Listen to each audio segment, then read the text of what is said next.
what are you doing? Yeah. How come you're not studying? Okay, because you did not wake up at 7 o'clock and pray to me, I'm not talking to you today. While we are switching into different roles in our life or daily life, Yeah.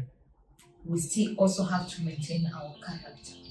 Men somehow slacks in prayers. Like, Yeah. I've seen women even growing up, mothers, there's so much holding the families like this.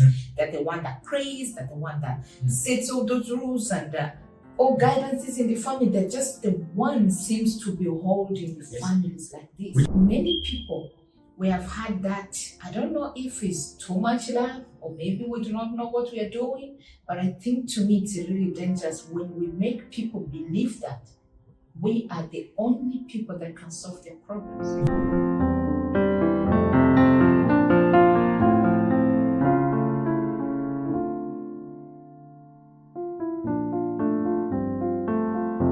Welcome back, Mr. J. Thank you. It's always a great time, a blessing to have you here. Thank you. So let's just go straight to this wonderful topic.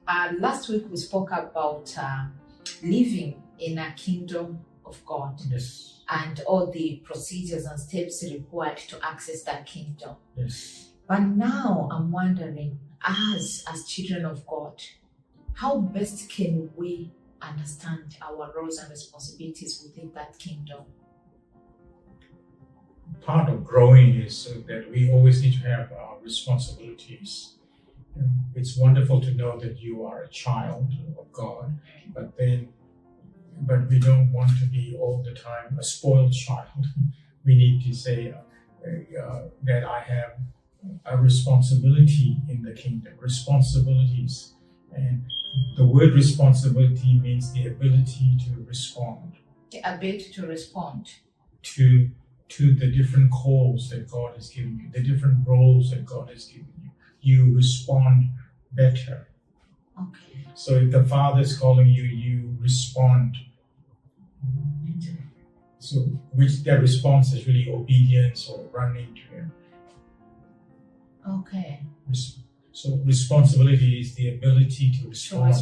So which is again a mind thing or an understanding. You don't just grow by saying, I know God. Now I understand and move forward.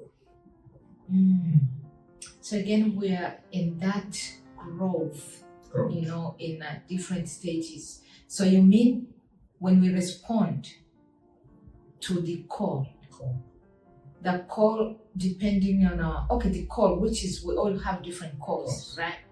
That means also in different stages. Yes. There is when you're a child, when you are a young person, when you're married, when you're old. Can you just help us understand how do we go about it? Let's say when you're a child, what does really God expect? Let's say maybe for children, maybe let's say from 5 years old. Are they sensible enough 5 years old to understand? Let's say maybe from 7 years old to 15. Well then, I usually tell children what's your main responsibility? And many young children will say, my mom asked me to pack up the toys, help in the kitchen. All that is true, but your number one responsibility as a child is to make your mom and dad laugh. Oh. Because you were created to give your parents pleasure, happiness. Really? I used to think it's as a responsibility parents to make children laugh. So it's their responsibility. Sometimes you have to tell children that your role is to make mom and dad happy. They need to learn from young that their responsibility. We have children. Many parents will say to you, we have children for one purpose, is to enjoy them. And I think it's amazing that even without understanding personally, for me now, I never understand that, from maybe let's say God's perspective, that the children's responsibility is to make parents happy. Yes. But we do feel it. We feel that genuine joy. Yes. Even just by looking at them. Yes. Even sometimes just watching what they do. Even if sometimes we feel like, what they're doing. But again, when you look at them, there's that joy that is unexplainable. So I remember once talking to a family of children and says, "Do you have any jobs at home?" They said, "My job is, packing up cleaning the table." And I said, "I want to give you another job. Your job is to make mom and dad laugh." And then he says, "What does that mean?" Mm-hmm. If dad comes home and he's tired, maybe in some homes when the dad comes home, it's, "Oh, dad is angry," and then they hide. But if a child was to learn their responsibility, they'll say, "Dad is at home and he's angry, he's tired. My job is to make him smile. So I go and sit on his lap. I I play with him because my job is to make dad happy. I can see he's sad." So it's not about me. It's about my job, my role is to make my dad happy. Does that have a specific age? No. Where I think does it mean that as a child, no matter how much we have grown, that's their job? That's their job. That's their role. That's one of the responsibilities of a child, Really? is to honor their parents. Another way of honoring is to say, just a growing stage, is to say, my job is to make my mom and dad happy. That is one part for child. I grew up in Africa. Our parents are somehow different. And not in a sense that they do not love children, but they have that sometimes, and not all of them, just to be specific, some of them, they have that a very restrict parenting, which makes children fear parents. Yeah, make fear because they're coming from their culture or their understanding.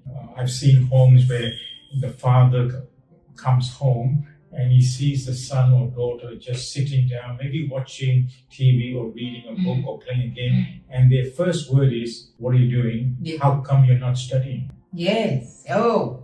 Because their focus is, "I want my child to be a good student." Educated. So when they come home and they see the child is relaxing, they'll say, "What are you doing?" Instead of saying, "The child of my loins, my child, I'm so glad to see you," and then I want to enjoy my child. And the child should be happy to meet the parents, but then the first focus is, You should be studying. Be studying. Not, are you happy? Are you enjoying life? Where does that come from? Apart from cultural, of which I understand it's cultural, yes, but is it like a very rigid perspective of life? Rigid perspective, because you're not really praying or talking to God. "God, you made me a parent. What is my role as a parent? I'm here to honor you, as a husband to a wife or a wife to the husband. I'm here to, you've given children to me. They are a gift to me. So I need to look after the gift, but not by saying you should be studying." No. There's something about you to enjoy, and then for the child to enjoy your smile, not your anger. If we could speak about this particular topic, I think we'll speak hours and hours. But let's go back to our topic. I think we'll reserve this for next topic because I think it's very important. But now, let's not go much into perspective. I wanted to, I'm just now thinking that means we all have a different roles and responsibilities. Because as we're speaking now, that this parent is not asking God how to raise this child. So we are trying to work stuff from our own perspective, maybe from how I grew up, from what we know by seeing and hearing, but not necessarily asking God for that guidance, yes, which I believe is still part of the roles and responsibilities. Because it is an honorable thing to say, I want my child to study, I want them to be disciplined. It is true, but if it's not nurtured and mixed with love and then nurturing them to grow, just like how God the Father nurtures you, and He understands you and He guides you. God doesn't say, okay, because you did not wake up at 7 o'clock and pray to me, I'm not talking to you today. God never says that. No. He's still loving and kind. And only when you and I understand, grow in that, then that is reflected in the way that we deal with our wives and with our children. So coming back to these roles and responsibilities, I did many years ago, I did this model, and I will just start off this now. If you do have a piece of paper at home, I would like you to, on a piece of paper, draw, just say my roles and responsibility as the heading. And then I'd like you to do 3 columns. The first column is called roles. Roles. So, for example, if I can say I am J, so on the top, the roles and responsibilities of J. So the first column is roles. So roles and responsibilities. Roles, responsibilities, and then results. So, but first, my role. So, even though I am J, I am made up of many roles. In one day, not in different seasons, in one day. So, for example, this is hypothetically, I could say J, I am J, I'm J so then I'm J the husband. I am J the father. I am J the son. I am J the friend. And I'm J the work. And you can go down the list, you can make, they say an average, you should have, a normal person should have average 25 roles in a day. 25 roles in a day? Yes.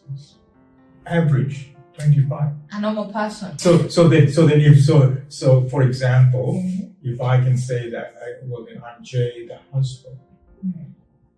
Now, husband does not mean I look after kids. That is father.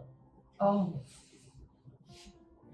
I am J the housemaker. I do groceries. I go shopping. I do the gardening. That is housekeeping. That is not father. And that is not husband. That's not husband. I met many people who say to me, I am a good wife because I look after the children. I said, no. That is mom. Wow.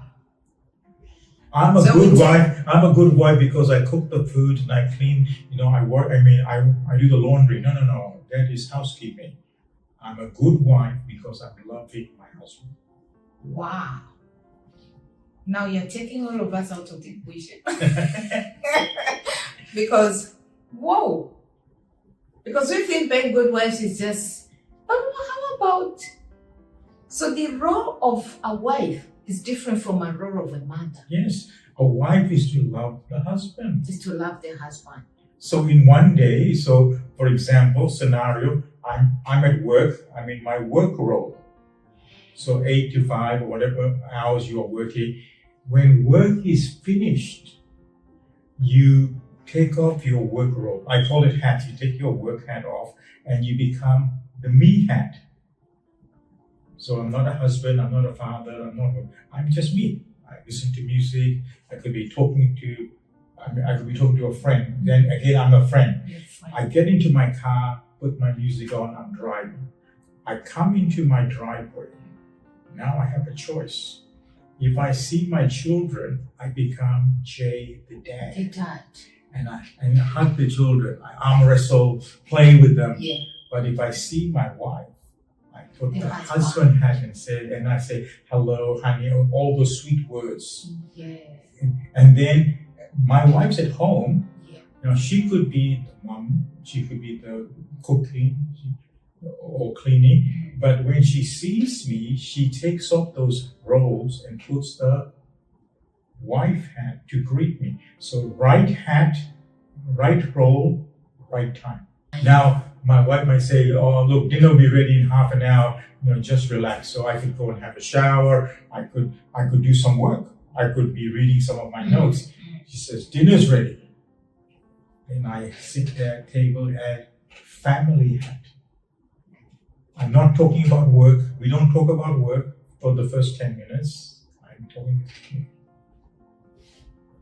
Each one should know your role and your responsibility to have great success.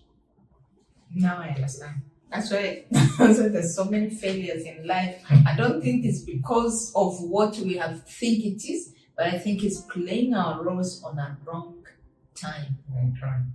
There's nothing wrong in being focused with work at work. If you're with your children, you should not be focusing on work. You should say, hang on, I'm playing. I mean, you're playing with your kids. Kids grow up so fast. You say, Yeah. Dad, can we talk with you? You say, okay, 10 minutes. Okay, then kids, you can go and read and go to your room. And then you can pick up your work And continue. and continue. So that's why in one day you can be switching roles. So one of the inventions of the 80s and 90s was the computer, was the Windows. Now Windows was amazing. Did you know that before 1984, 85, if you had a Word program and a PowerPoint, you had to turn Word off to turn the PowerPoint on. Wow. But then Windows was invented. Yeah. So it had multiple screens, same commands. Yeah. So you can do something in Word, cut, open PowerPoint, paste, Yeah. which is like us. Mm. So then my hard drive is me. Mm. I'm now in this screen. Yeah. And I do something, then I change the screen to that screen. Screen to that. But I'm still me. Still you. That's how we're supposed to switch into those roles. I was quite amazed when you say a normal person, an average person has 25 roles per day, and I was calculating, where am I? Am I the average person, or where am I even at? But now I understand. So you can even teach this to children. So a child can say he has the role of a son, a brother. When you speak of a son, is that from the earthly father or No, God? I mean to the earthly father, he's a son. Yeah. Then he's a brother. Yeah. And then he has he's got his schoolmates. Yeah. But at home he has his games. Yeah. He has his work, chores. Yeah. And sometimes a good parent will tell the child, talk to me. I want you to put the son hat. I'm talking to you now, son. So you want him to listen to you as a son to a father. Not he's playing on his game. No. Take your game hat off, game rule off. Now you talk to me as son. Then I want you to take the rubbish bag and put in the bin. So he puts the boy takes off his sun hat and puts his job hat, puts the rubbish, comes back, and then he picks up the game hat. You cannot have the game hat 24/7. The only role you have 24/7 is your character. The character. The hard drive. Wow. But your responsibilities, you can always be changing your responsibility. Mm. And you can work hard and function well in your responsibilities. So now there are two things. While we are switching into different roles in our life or daily life, Yeah. we still also have to maintain our character. Yes. And that is why one of the hats should be your devotional hat, your risk. That was also about, that reminds me of something we spoke about on our previous video. We spoke about how important it is to have that me time, and where we now focus ourselves with our Maker, Yes. of whom I believe that's where we continue to mold and build on our character. So the first column is role, second column is responsibilities. And as I explained to you, we need to always be defining our responsibility. So a husband is not someone that does the gardening. A husband is not someone that looks after children. No, that is husband. Husband's role, responsibility is loving his wife. Loving his wife. And that reminds me, you mentioned that the role of, I'm not sure if it's a role or responsibility of a man, of a wife, is to love the husband. Yes. Is it to love or respect? Love and respect. But first, let's just move. The role is a wife. What's the responsibility? Is loving the husband. Now, the third column is results. So or which you're always checking. So if I find out this week, hang on, my wife is always telling me I'm not listening very well. So in my husband role, my result is I need to improve my listening skills. Now I understand. So we still also need to pay attention of the outcome of our responsibilities. Yes, of each role. Of each role. Based on how those that we are giving, or those responsibilities of whom we are serving with those responsibilities of what I say, it's important again to us to take note on how are they receiving it. So I need to improve on the way that I'm more romantic to my wife. So that is my homework or my weekly assignment of that role. Wow. Instead of saying I have no time, you can make time. I need to improve in this. So it's another, just a common one, like I need to do some gardening. So I'm in my gardening role. And then I have my responsibility. I need to make the garden tidy, mow the lawn. Okay, hang on. It's taking a long time doing this bit of garden. I need to go to the bunny and get some better tools. So that is what I will be doing to improve my role as a gardener. So in different roles, we still have to check what is the outcome. How are we perceived? Where can we advance? And you learn how to improve by being in the family. So like I gave the example, if my wife is saying you're not listening well, I say, okay, I need to spend some time improving my listening skills. And also I think understanding what is listening well means to that particular person. Yes. Because I see how many people, honestly, this is just bringing lots of questions in my mind. Because in our lives, especially when we come into marriages, we have so many complaints of he doesn't do this, she doesn't do that, she doesn't do this. So I think from what you're speaking, if we really pay attention in how we switch our roles, if we even understand that we have roles, it's like now I'm hearing that we have different hats. Yeah, because sometimes, like, one of the things that you usually hear with couples is when they have a couple has a baby as a child, the husband will say, she's too busy to be with me. And yet he understands, he's a father, but he's missing the husband part. The husband. So but then we do lots of things together. But you're doing lots of things together as a couple, not as one-on-one. So you can go. Okay, we go to the shops. We have a picnic. So you can go as a picnic as parents with the child. The child is playing. That's the moment you can be husband and wife. When the child comes back to you, you are a family. And again, you still need to keep an eye. Yes. On the child. Yes. But then you can still walk and hold hands. That is husband and wife. And then the child wants to play with you, you play. Then the child can play by himself or herself. Then you can be together as a couple. Wow. I want us to go back to parents and child before we get to this stage of couples. And I don't know, for some reasons, I really wish to, like a parent that has that type of parenting of where, from maybe one perspective, or maybe from their own failures in life, or what they wished to do, they didn't get to do, and now they're like, on just one perspective, our children must go on this road. This is the only way that I know. I spoke about something beautiful on how, even in our parenting, we should not just do as what we think or we wish. Rather, we should try to nurture those children in a love of God. Yes.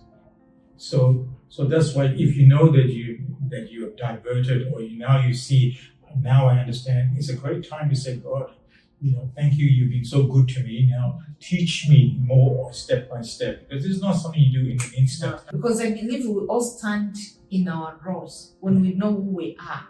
Because the first thing, or the beautiful thing about knowing who we are, I know there's one person we all strive to please, which is God. You understand? And you want to understand him. And, No. and the better you try that, And then the better that you understand him, the better you know yourself. then the better you know yourself, and the better you relate with you can better relate with everybody else. And from that focus, when you're with the husband and wife, when you are talking with each other, you say, how can we grow closer together? Mm. Not we are close because we have the ring, we have the family. Yeah. No, how can we have grow children. closer together? Tell me, and then say, I can see. Okay, like some husbands come home from work and straight away they say, how come dinner's not ready? Yeah. Now there's nothing wrong with that phrase, Mm. but they don't understand Yeah. that the wife has been so busy with two children and running around, and then what a good husband should do is come home and says, wife, you've been a mother, and then you take a break. I will now look after the kids for half an hour. You go and sit down and have a cup of coffee. You go and sit in the garden and rest.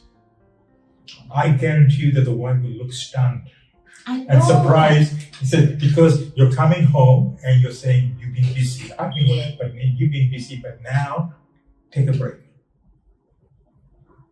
The first time one couple did that, she was stunned. But second day, she had the cup, but she followed the husband, but she was having a break.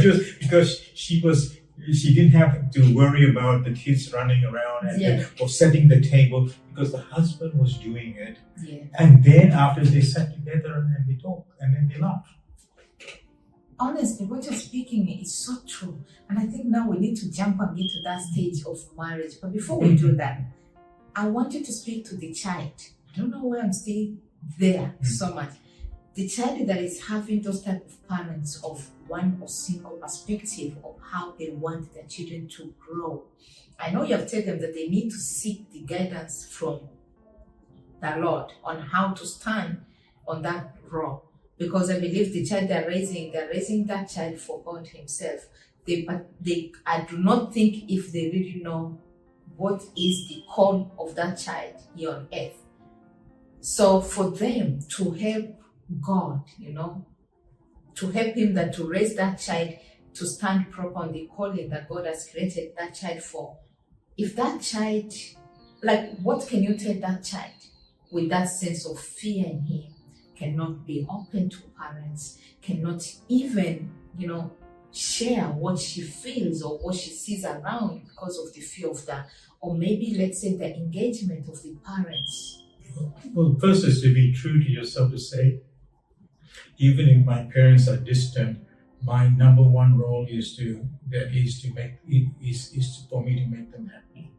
And then what level is it that they want? If they want you to be studying, well then study. But then once they're pleased, a little bit pleased, but you also pray, God, do something. I'm doing my best. I want to be a good son or daughter to them. And then you just take on more and more your role as a son or a daughter to your parents. And then you think, God, open their eyes, open my eyes to love them more. We never hear about children loving their parents. No.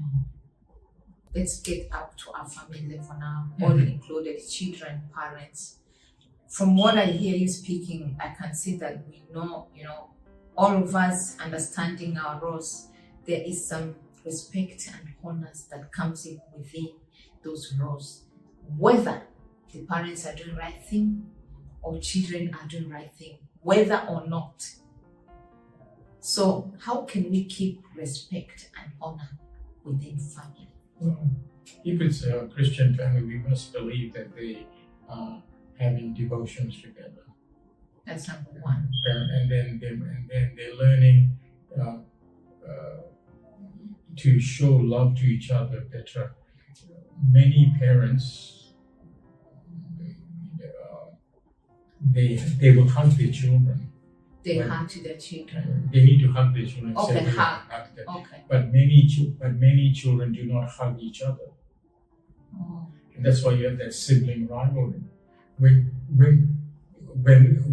a child learns to hug his brother and sister, they're saying we're family. Yeah. Can you imagine, like, you're going to pick up your children in the car? There's three of them. They get in, and then they straight say, "Hello, mom. Hello, dad," and all that. And then they greet their mom, but they don't greet one another. They don't greet because they've been in different classes. Yeah. Straight away they angry, get away from me, because they don't recognize each other. They know them, but then they have not greeted and says, "Hello, my brother. Hello, my sister." And something happens when that dynamic is there. They did an experiment one at a school where the teachers greeted the kids, good morning class, but then the teacher then made them. So here's a classroom, say 20 kids, and then there's one boy. I mean, they have their little cliques. There's 3 kids, and then if the teacher was to say, "John, I don't want you to be today with let's say with Frank and James. I'd like you to work with this group of people." They'll get angry. Why? They've never greeted them. Even though they're in the same class, they've never said. But if they were to say, "Everyone, okay, give each one a high five and say hello," and then you say, "We're going to do this project, you can stay with it," they've greeted them. So in a family setting, you have kids will say good night to mom and dad, but they will not say good night to each other. If you wake up in the morning, they'll say good morning, mom, good morning, and let's have breakfast. Do they say good morning to each other? Something happens. They greeted them. They acknowledged, "You're my brother, you're my sister. Hello." That whole something, it's something that can't be. It's not tangible, but something is there that they've acknowledged each other. Acknowledging each other. Right, that's amazing. You can be in a workplace, you can be in a church, and you see each other, but you really don't know. But when you say hello, how are you? When you shake hands, there's a connection. There is a connection. I think that's a beautiful word to use. It's building that connection.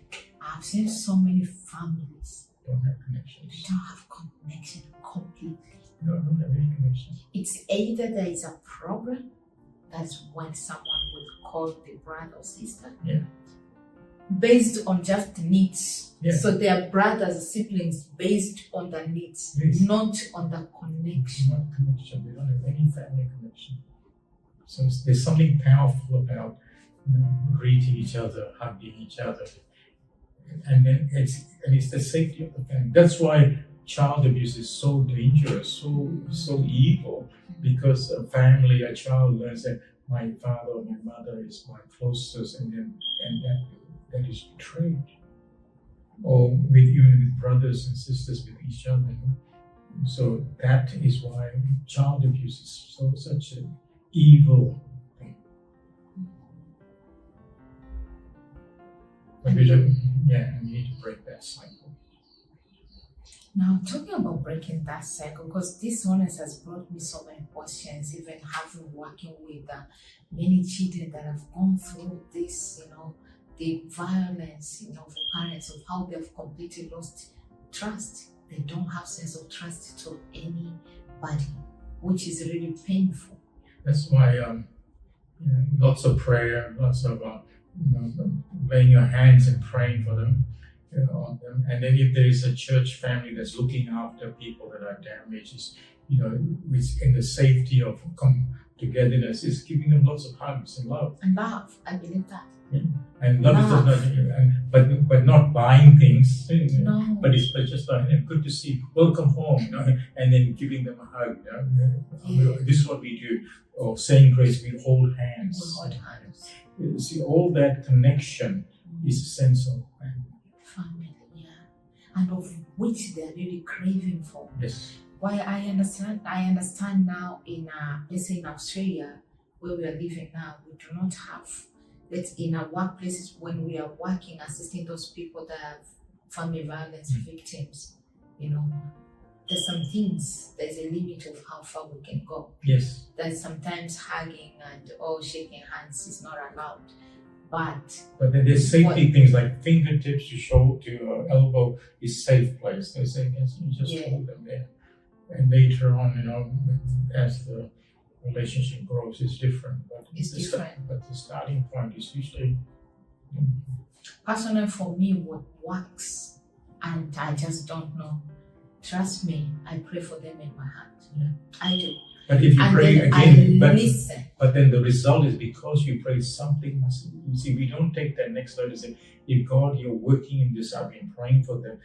Let there be some doorways open. Let there be some understanding, and then they will smile more, or they will come closer. That's what you're looking for, the evidence of you being praying for them. Mr. J, trust me, I thank God I have evidence of that, which usually makes me so happy. It's like, it's more than, I don't know, it's so rewarding seeing that. Seeing the person completely changing, their behavior settling. If they were harming themselves or harming others, they go down. Yes. Even though it's so difficult because you do not get that opportunity to just work with only one person for quite a long time. And anyway, that might be another topic because it's so big and it's painful speaking about it, of which I think we need to shed more light into that area as well. Especially to Christian families that are getting that opportunity to help those people. So coming back to Christian families, please recognize your role and your responsibilities. If you are a father, to say, I'm going to be the best father. Doesn't mean that I growl. That every morning I will hug my kids or pray for the kids. It's not a mom's role to pray. It's the father that prays for the child. That's it. Yeah, a child's identity comes from the father. It doesn't come from the mom. The mom nurtures. The father gives them name and identity. Wow. It is the father's love.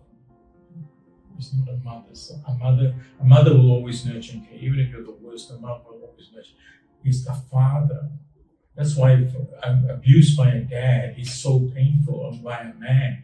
That's why we need to have more and more men rising up and saying, I will be the man of the house. And the father.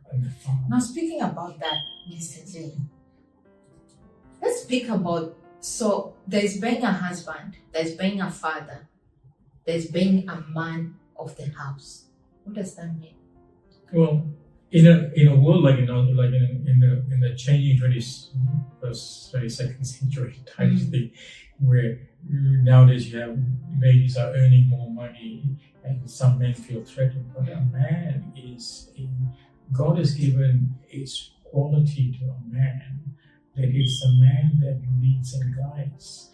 And a woman can have maybe a better job, a better salary, but then there is that guidance that only when they sit together and talk, there's a wisdom and an insight that only a man can have, especially when leading with children, or helping with children.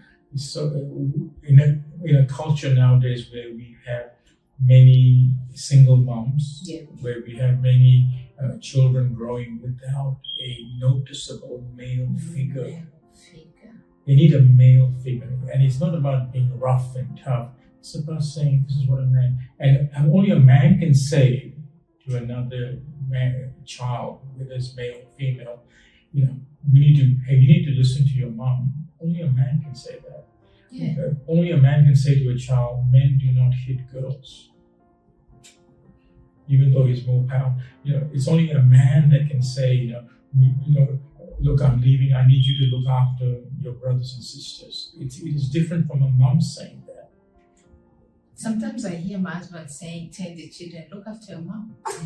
I'm like, okay. Oh. Which is good but then he needs to also, but it needs to be balanced. But part of growing is to say, to be a man. And they need to see, we think man is someone that is like 180 centimeters tall, muscular, but it's not that. There was a family man once told me, because he was talking with his three sons, they were daydreaming. We should get this. They saw this car, and they love cars. They said, what should we do? Or we could do this wheel. We can do this. We could go up here. We can go off road and all that. And they're talking about the rough because men like to be, boys like to be tough. And then suddenly they asked the mom, what car would you like? And the first thing, because of a mom, a safe car. Yeah. About safety. Where the boys will say, we could do this, we could climb the roof, and we could do swings, we could have big wheels, we could put a big spotlight, we could have guns on the car and all that, But that's how boys and men talk. I know. Honestly, I have two little boys. At that age, I have 1 7, 1 3. Their play is completely different. And my little daughter, sometimes she just gave up on them. She just sit and watch them because from that young age, you can completely see the difference. So even if you give, like we said, we don't have guns in the house or plastic gun. You give them a stick, they'll make it into a sword. I know. Because it is part. Because a man, they gave it someone. There's a beautiful book. It's called Wild at Heart by John Eldridge, and he says a man has 3 qualities, 3 definitions. A man has an adventure to live. Adventure. And he has a battle to fight, and he has a beauty to win.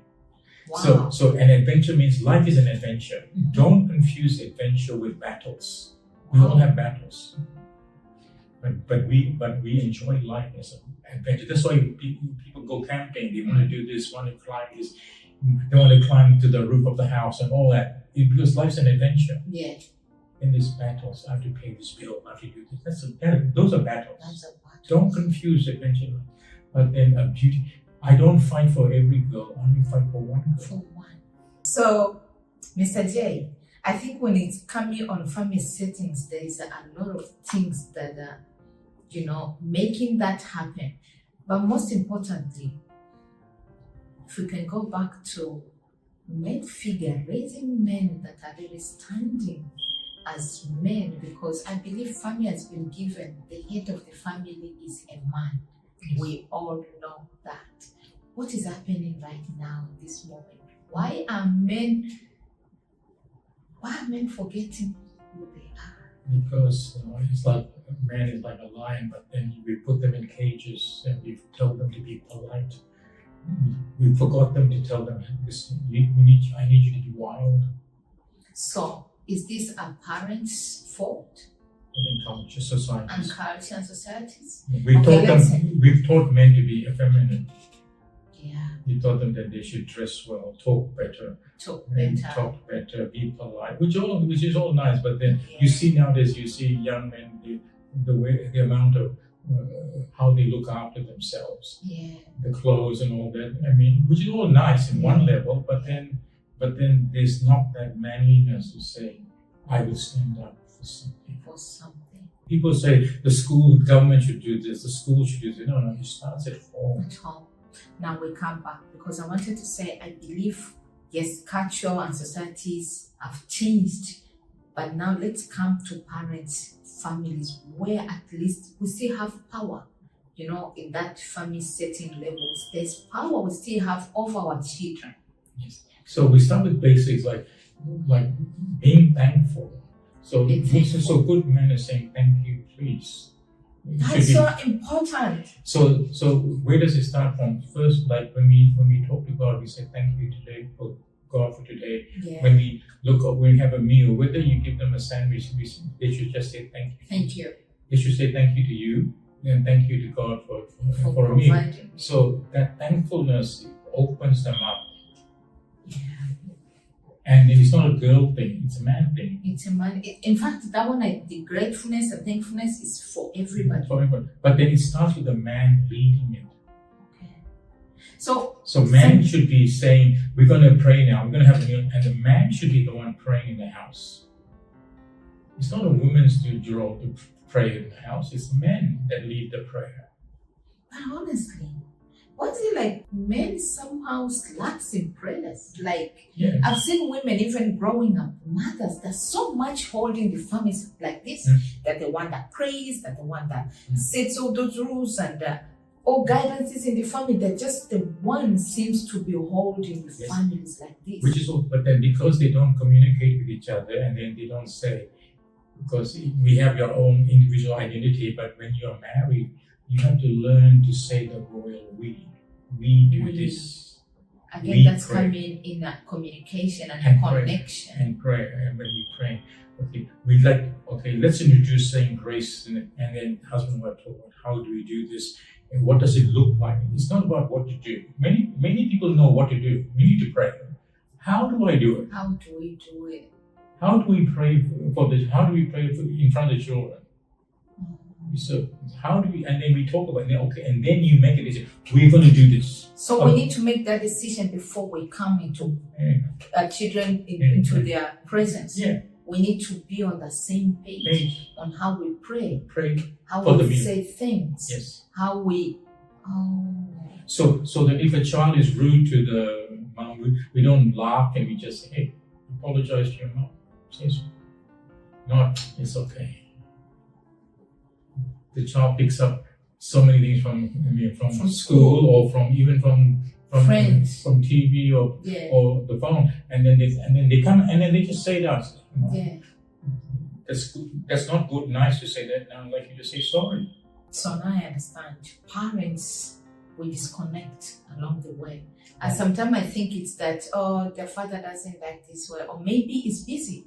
Unfortunately, I think we should speak about, especially in this time.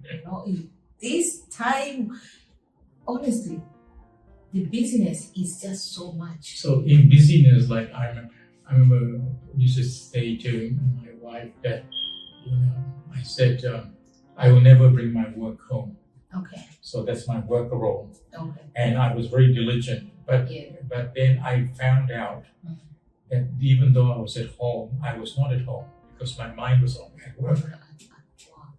And so my wife would say, no, you're here, but you're not here. Then when I discovered these roles and responsibilities, I call it my different hats. And I says, and so we used to have a way of encouraging my wife say, you're wearing the wrong hat. Wow. Sometimes I could switch off. And sometimes I'll tell my wife, I don't want the teacher, I don't want the parent, I want the wife. Okay. You're wearing the wrong hat. Even though we're together. And why do we laugh that so and then we just laugh. Sometimes I would laugh up. Yeah. And she say, hang on, you're focusing. You're always on the phone to say, wrong hat. And I say, oh. Sometimes even the word we use, We just need a reminder. Just a little bit. It's called adjustment. Adjustment. And that's how we grow we learn by rubbing shoulder, we learn by adjustment. Because children also do the same thing. They need to be adjusted. Sorry, we don't do that. Yeah. We do it this way. We do this way. We adjust. Yeah. And they adjust. Adjust and substitute. Yeah. And add. Because you're always adding into them. And then they're learning by practicing. And sometimes they forget. And then we adjust. Remind them. Yeah. And we say, remember, you are the best one to say to children, you're going to school, don't forget, don't bring shame to your parents. So the key in responsibilities and roles is making our Father in heaven happy, or being enjoyed by God, and we are living our life in obedience of bringing Him pleasure, bringing Him enjoyment. When we have children, their pleasure is to say, what can I do to make mom and dad happy? So the best parental discipline is to say, I want you to clean the room. I don't want you to say, well, so don't you want to make mom happy? Mm-hmm. It's not about, if you do this, I will give you this chocolate, I will do this. No, it's not about right. I want you to be nice to your sister wife to make mom happy. Sometimes we use that bribing language. I'm guilty of that. Oh. So you see the kingdom perspective. It's actually even what we do. We strive to make Him happy. Yes, try to make them happy. So, a husband and wife says, I'm doing this to make her happy. I'm cleaning the house. Why? Not because it's a job. She's too lazy. I mean, can't you see I'm busy? I'm doing this to make her happy. Now I understand from the kingdom perspective. Now, do you see how we truly, I think God has given us all the opportunities to live into that kingdom here on earth. Yeah, there's an old saying, happy wife, happy life. Oh, yes. Happy wife, happy home. Happy, yeah, that one is correct. Happy Happy wife. Happy home. Why not happy husband? No, can do also a happy husband, happy home.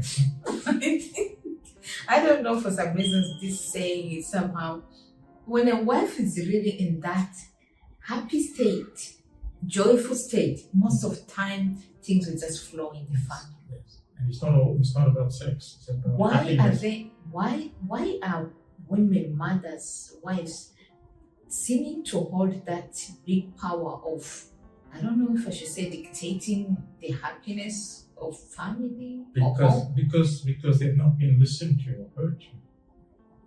So that's why the devotion and husband and wife sitting and talking to each other is so important, because that's where none of this dictating comes in, becomes natural.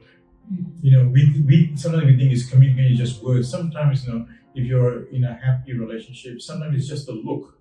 Yeah. My wife can give me the look that says we will talk about this at home. Yes. Or give me the look and says we should go. We're in a meeting. Yeah. Gives me that look. No words. Why? There is understanding. There is understanding. Yeah. So the same thing. I get that. Mr. J, that was just one part. So parents seek the Lord. It's only Jesus Christ that can give us help on how we can perfect all the ways we wish to perfect. And then even though we've alluded to devotion and talking to God and say, God, I need your help. I'm going to talk to my husband, I'm going to talk to my wife about this.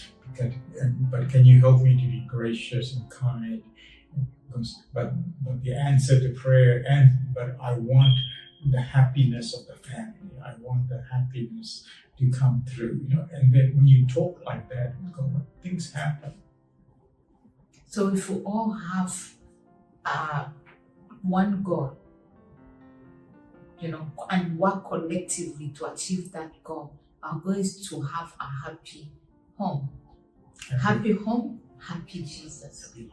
Happy life. And if we have happy life, that means Jesus is happy as well. Yes, because we're doing things to please Him. We're doing things to please Him. And then He will say, well done. We want Him to tell us, well done. And that is His peace. Another dimension of His peace. His peace, yeah. Now, I've seen other families. This question might be out of this, but let me ask it. What if we're speaking about roles? There's some times where you see parents have completely different roles, you understand? And of which sometimes they need support in supporting each other, building so that they can stand proper or perfectly on their roles. Now you might find, and I've seen other parents of whom they come together, and I see this most of the time in is it discipleship, not discipleship, in a ministry level, that if a husband is a pastor, they marry a wife, and before you know, in 2 years or 1 year, the wife has also become a pastor or prophet or whatever that is. I don't know how that works. Is it done just to make their life easier, that they all decide to stand on the role? Or does, because for me, I have a different perspective, especially on the titles of ministries, pastor, apostle, prophets. How does that work? You've got to think of it as different roles. That it's part of the 25 roles that you have. Yeah, they have. Yeah.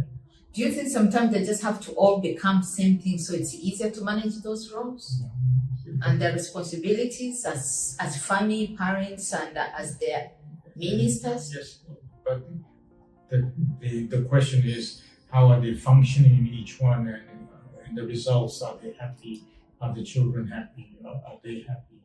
Do they have time to be your wife and husband, or are they all? Some people are too busy in one role and not in another.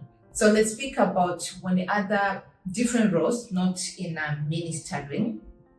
Let's say wife is engineer, husband is a doctor. How do they, sometimes engineers, they have different responsibilities of work. Sometimes they have to travel, and sometimes they need this training and that, and same as doctors, they those heavy. Yeah. But again, that is still their work role. But when they meet, when they are at home, do they say, we leave our work outside and we're husband and wife? And you believe that this is something should be done before marriage? It should be an understanding. There should be understanding prior. To say, look, my work is busy, but we need to make time for each other. Okay. Not, as it goes, we love each other, it'll be all right. No, that will never happen. Because most of our mentality is, we figure it out. We'll figure it out. But we figure it out, that's good, but how? How? And then when we get to the real situation, it becomes a problem. We start fighting over the things we should have a proper understanding in the beginning. So we just, like you say, we should have dinner together all the time. Yeah. Once a week, we'll have family dinner. Yeah. We have so much work commitment. There's so many meetings. Hang on. This day is our day, non-negotiable, blocked out. Block it out. Yeah. So it's our day. My father used to say, I have a diary, and it says, if you don't book your time, others people will book it. True. So true. So I said every Thursday is family time. Yeah. So whether we stay at home or we go out is irrespective, but no one can see me on Thursday after 5 because that is family time. Family time. At work, hey Jay, can you do this project? Can you come to this meeting? If I'm sorry. No matter how important it is.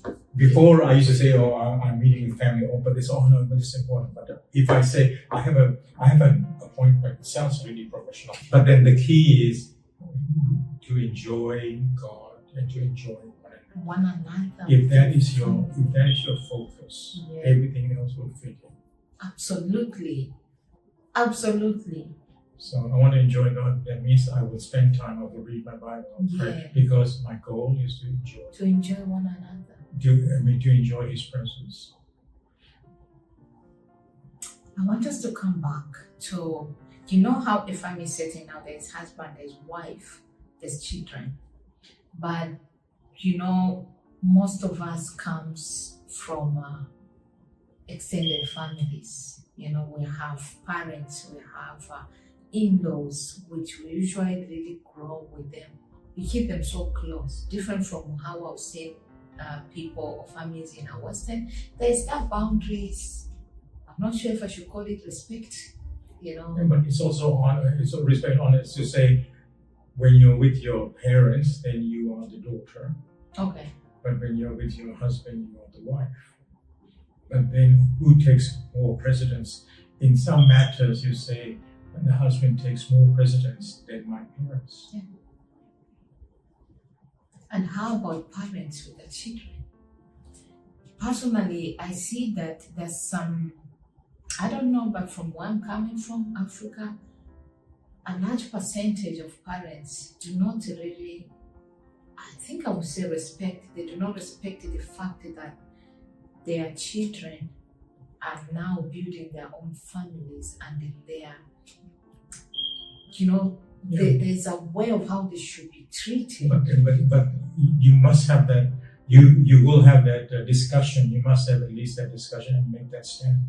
I remember when after I was married, or maybe 6 months, 8 months after I got married, my mother-in-law came to visit. Mm.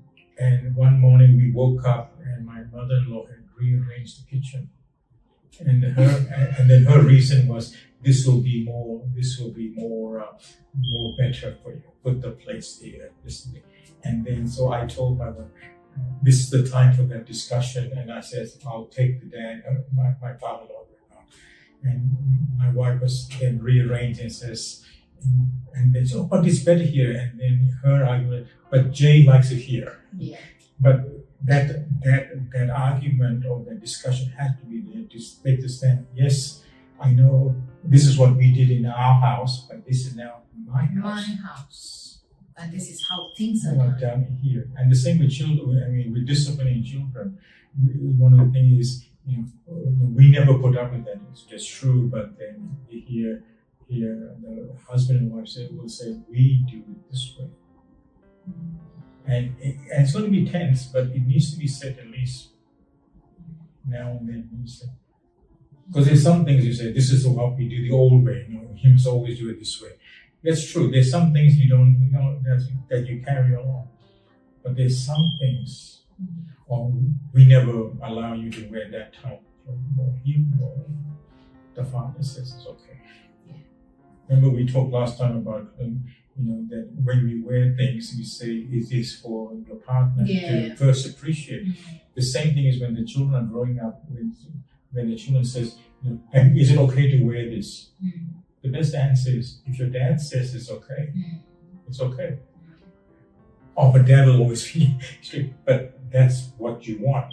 It's that it is the husband or the father's robe. You can't wear that top. Yeah. You cannot wear those. You cannot wear that T-shirt that is so fancy. Why? Because I said so. I said so. Not with fashion. Everyone's wearing. No. I said so. And then his response is, I want to please my dad. Through the stage, it must come, but it comes from months or years of disciplining to say, Dad knows best. Yeah. There was an old TV show in Australia, it was called Father Knows Best. I think that's sometimes we need to remind them, people say, Dad knows best. So, in Christians, I think, how also is the community? Is the community have a social responsibility in supporting families? That's why we, coming from another culture, we should say, we should be in the school councils. Parental, we should have our information. Hang on, we like to have this done here. And yet so many people are shy, but because we can have an influence only when you're confident with yourself to say, this is what I like. That's true. Before I wanted to jump into something else, but I just remember how now one thing that is really, the world has changed. The finances, financial factor has been one of the most factors that is breaking families down now, because there's so many things that families need to keep up with. How do you think that parents can come up with a better idea or maybe strategy to handle that? It is a hard one because there's so many layers. But coming from, to say, I remember one couple that I knew, they went and got their income, they got their money in $5 notes, and then they brought the children and says, this is my pay, and this is how much is taken out in tax. Then here's what's left. This is what's taken out in rent, and this is what's taken out in your weekly fees or whatever. And they say, and now this is the money we have left. Now you want me to buy you a pair of shoes that's $200, but I don't have that. And sometimes a visual representation for children to see. Yeah, making them along, bringing them along that journey to see what is the reality, I mean, so that's one. The other one is to say, to Christian families, to say, number one is, are you tithing? Are you honoring God? It says, if you're not, then you're having a bag full of holes. It doesn't matter whether you have a 6-figure salary or just a 2-figure salary. It doesn't matter. If you are tithing God, there's a blessing that comes from God. And children need to see that mom and dad pray for their needs to be For met. the needs to be Because they say, God, give us this day our daily bread. our daily bread. And then children need to also learn to pray. God, I want to buy a new game. I'm praying, God, can you help me? That is helping them understand who the real provider is. Get God is This brings me to sometimes even families. I've seen how parents, which is, look, I think is good. It's one thing that I enjoy myself is supporting my families, my parents, you understand, siblings. But I think there's this a perspective of providing. People, they tend to put reliance. Most of the time, parents, you see, they put full reliance on children, without knowing that the one that provides truly is God.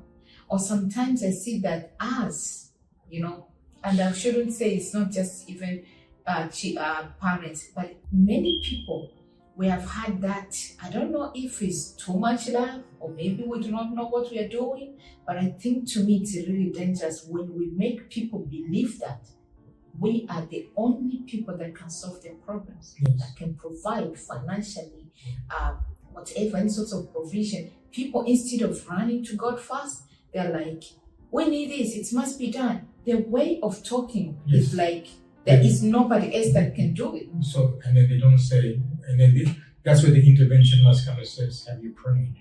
Have you asked God? This is, do you need it? Can God provide? Those are questions or discussions that must be done on a family level with children, but even with parents, supporting parents or in-laws, Or siblings. and then you say, and number one, got to say, look, I am not God. Yeah. We say saying it like that, I'm not God. Is it not disrespectful? No, you say, look, I will help you When I can. when I can, but I am not your source. Yeah. Your source must be you have prayed to God for help for this bill, and then you've asked, and then we can provide. But you must still say thank you, God, for answering, not thank you. Because honestly, there is I saw one video clip. It's actually not a video clip. It's some sort of misunderstanding going on with that particular family, but they decided to bring their matters in social medias. And yes, of course, we are going to evaluate it because they've given that. But I just had that feeling of, so it's a mother and other extended family members came out complaining that the daughter is no longer taking care of her as she used to. And my question was, seriously? Like, honestly, I didn't want even to go deeper into wanting to answer, but I'm like, this is so wrong. We shouldn't get to a stage of thinking that she is supposed, of which I know, children, take a good care of your parents. It's a blessing, I believe. But I think it should get to a stage of where she's supposed to do this. She has been doing this. The cry of that woman, it wasn't that she never did. She has been doing, but for the past 2 years, she hasn't done. And I'm like, yeah. So again, gratitude and thankfulness.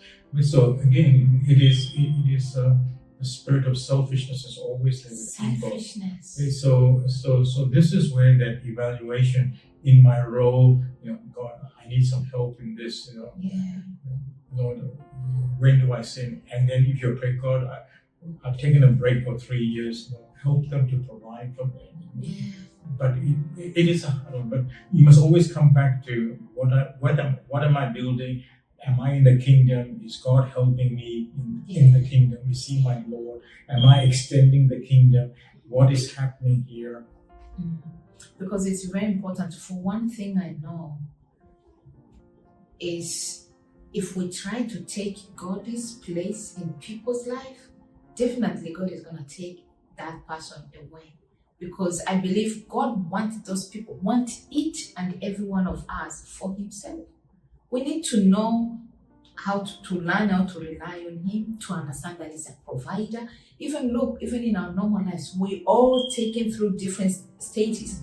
when we start to settle thinking that, oh, we have enough savings, we have all this, God is trying to remind us, hey, I'm the one that provides.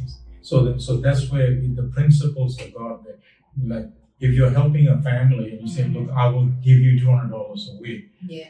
The question that must come is, are they with that $200 tithing also?